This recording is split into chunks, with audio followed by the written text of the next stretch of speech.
Multitasking and mindless scrolling will literally restructure your brain, affecting the part of the brain involved with attention and emotional control, therefore weakening your attention span and your memory.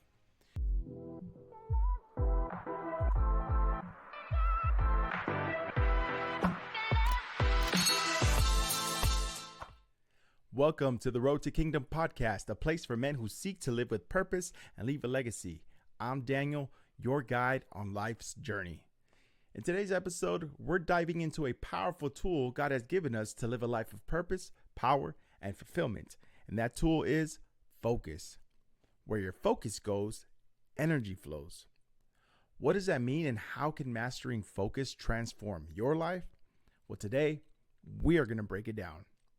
We live in a world full of distractions where notifications, social media, the news, and work are fighting for our attention. And if we're not careful, we'll lose sight of what really matters. Without focus, we end up scattered, stressed, and feeling stuck. Have you been there? In the Bible, it calls us to live with focus. So the book of Proverbs, chapter 4, verse 24 through 27 says, "Look straight ahead. Fix your eyes on what lies before you. Mark out a straight path before your feet. Stay on the safe path and don't get sidetracked. Keep your feet from following evil." I encourage you to read chapter 4 because it's full of so much wisdom. So what God is saying here is keep your eyes on the path He has laid for you. Don't get distracted by what the world has to offer, because it offers a lot of shiny things. Not only does your soul desire focus, but so does your brain. There's part of our brain called the prefrontal cortex, and it's responsible for keeping you focused. Studies have shown that when you're focused on a specific task, your brain smiles and gives you a feel-good chemical called dopamine. It's like a reward system for your brain. Some people call this being in flow state. You've probably heard that before. You might be saying, "Daniel, well, I get my dopamine hit from scrolling on social media. I'm good. I got all the dopamine I need." Well, that's one way to look at it.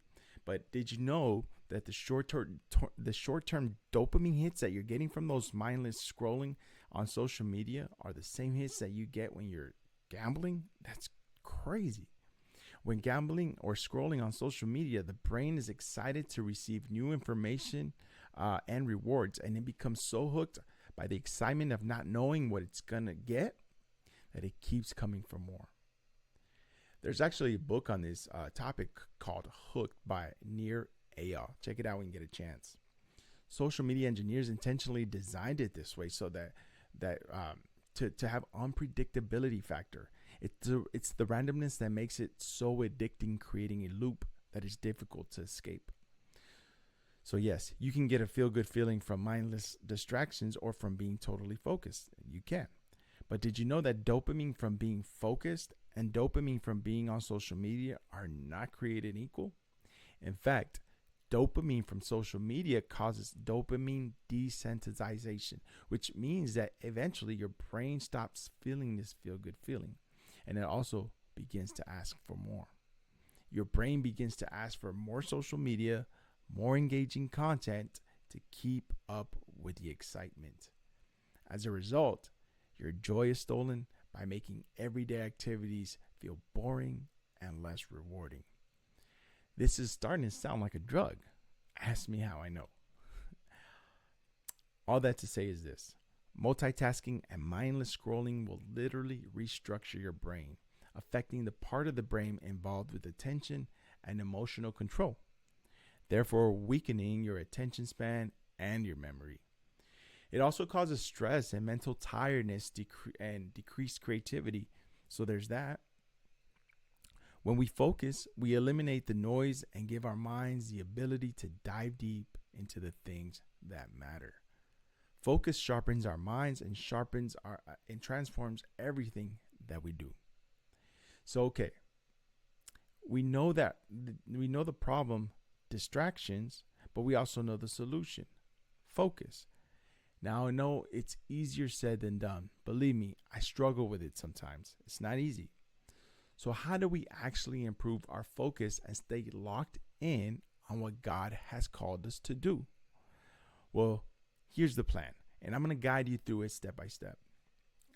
It's 3 simple steps that you can do tomorrow. Step 1, eliminate distractions. Hebrews 12:1 says, "Let us throw off everything that hinders the sin that so easily entangles." That includes distractions. This could mean turn off your cell phone notifications, create a dedicated workspace, or set a time limit on social media.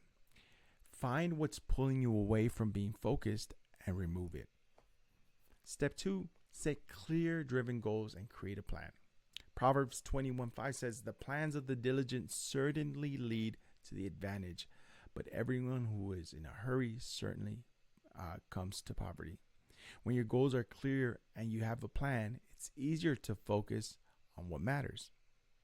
Ask yourself, what's the one thing I need to focus on today that aligns with where God is calling me? If you don't know where that is yet, who or where can you serve in the meantime? Is it your church, your neighbor, or a family member you haven't forgiven? Did I step on any toes? Step 3, practice mindfulness and prayer. Research shows that mindfulness is being fully present in the moment improves focus and reduces stress. But for us as believers, it's even deeper. Psalms 46:10 says, "Be still and know that I am God." When we center our minds in prayer, we strengthen our focus and invite God to guide us. Start your day with quiet time. Realign your mind and your soul. Now imagine what your life could be like if you were laser focused on what truly matters and took back your God-given power over your mind. No more feeling overwhelmed by distractions. Instead, you're experiencing clarity and fulfillment. You'll grow in your relationship with God, strengthening your leadership and creating lasting legacy with those around you. The power of focus will transform your mind, which levels up your decisions, therefore transforming your life. So today, I challenge you with what will you focus on? What distractions will you let go of and pursue God's will for you? Romans 12:2 beautifully reminds us not to conform to the world, but be transformed by the renewing of our minds so that you may prove the will of God and that which is good and acceptable and perfect.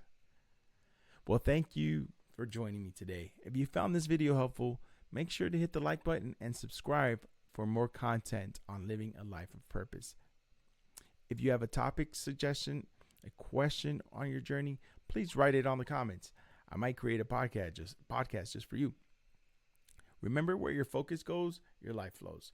So let's stay focused on God's plan and live out this life that He has planned for us. See you next time. Stay blessed.